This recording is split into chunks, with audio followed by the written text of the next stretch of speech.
Have you ever really stopped to think about how your phone knows exactly where you are? I mean, it's something we use every single day. We totally take it for granted. Well, today, we're going to pull back the curtain on the incredible tech that makes it all happen. Okay, let's get into it. So think about it for a second. How does this little device in your hand, on a planet that's 40,000 kilometers around, figure out your exact spot? Sometimes down to the centimeter. The truth is, it's not magic. And honestly, it's way more impressive than magic. It's this beautiful, mind-boggling combination of physics, crazy engineering, and a ton of global coordination. So let's break down how these signals from way up in space actually work. It really all begins with what you could call a symphony from space. The whole system is called the Global Navigation Satellite System, or GNSS for short. And this isn't just one system from one country. It's a massive global effort. Your phone isn't just listening to the American GPS satellites, it's talking to European, Russian, and Chinese satellites too, all at the same time, to get a much more accurate and reliable fix on your location. So here's the core idea, right? Each one of these satellites, flying 20,000 kilometers above us, is basically a super precise clock in the sky. It's constantly shouting out its exact location and the exact time. Your phone catches these signals, and since we know the speed of light is constant, it can figure out how far away it is from each satellite. You get a few of those measurements, and boom, it can triangulate its position. But of course, there's a huge catch. The whole system, the entire thing, hinges on unbelievably precise timing. And the level of precision we're talking about here is it's staggering. We're talking nanoseconds. Get this, if the timing is off by just 1 nanosecond, that's 1/1000th of a second, your location is wrong by 30 centimeters. That's how ridiculously precise this has to be. And that creates a massive problem. See, the satellites have these incredibly stable, incredibly expensive atomic clocks on board. Meanwhile, your phone? It's got a cheap little quartz oscillator inside. The same kind of tech you'd find in a basic digital watch. They are just not playing in the same league. Not even close. So that's the big question, right? If your phone's clock is kind of shoddy, how on earth can it make a time measurement that has to be accurate to 1/1000th of a second? Well, this is where the system gets really, really clever.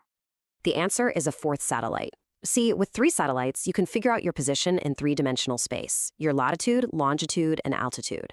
But the signal from that 4th satellite gives your phone's processor the extra piece of information it needs to solve for its own clock error. It essentially lets your phone constantly reset its own watch to be in perfect sync with the atomic clocks flying overhead. Just brilliant. Okay, so solving that timing problem gets us pretty close, maybe within a few meters. But to get to that crazy centimeter-level accuracy, we need to add more layers of correction. We have to account for all the things that can mess with that signal on its long, long journey from space. I mean, on that 20,000-kilometer trip, the signal gets bent and delayed as it punches through our atmosphere. The satellites themselves might drift just a tiny bit in their orbits. And down here on the ground, those signals can bounce off buildings and mountains before they even get to your phone.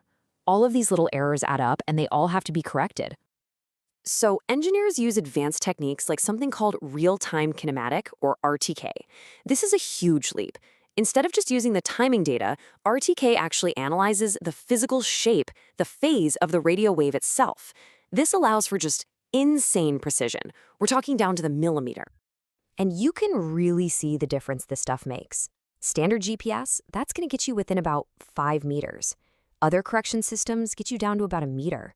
But with these advanced techniques like RTK, you're getting down to under 10 centimeters. That's literally how your mapping app knows which lane of the highway you're driving in.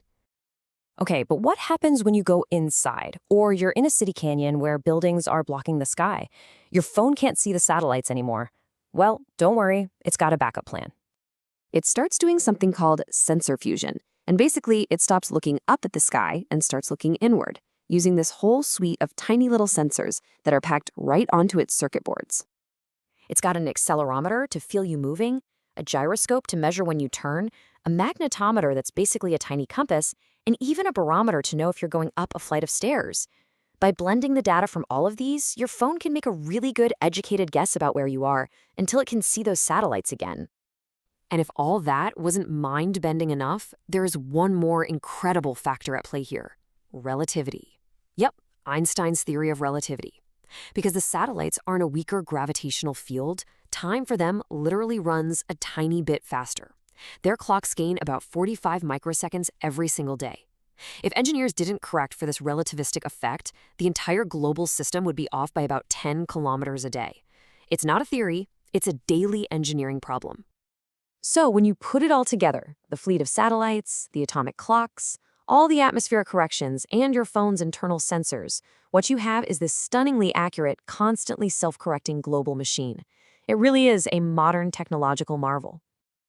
And let this one sink in for a minute. After traveling 20,000 kilometers from space, the signal that actually reaches your phone is unbelievably faint.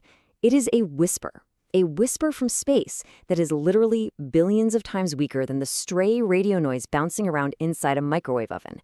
And yet, from that tiny, tiny whisper, your phone can figure out exactly where you are in the world. Of course, a technology this powerful has some really profound implications, right? On one hand, it lets emergency services find people who are lost and helps airplanes land safely in zero visibility. But on the other hand, it enables a level of tracking that brings up some very serious questions about our privacy and our growing dependence on this incredibly complex and maybe fragile global system. So here's the bottom line. Every time you pull up a map, every time you check your location, you're tapping into one of the greatest scientific achievements in human history. Your phone is having this silent, light-speed negotiation with clocks in orbit, all while accounting for the way gravity bends spacetime, just like Einstein predicted a century ago. We have literally built the most precise, globally synchronized timekeeping system in history. It's a kind of global clockwork that now guides and shapes our entire modern world. And as this precision gets even better, the question really becomes, what's next? What new possibilities and what new challenges are we going to face? What will we ask this incredible system to do next?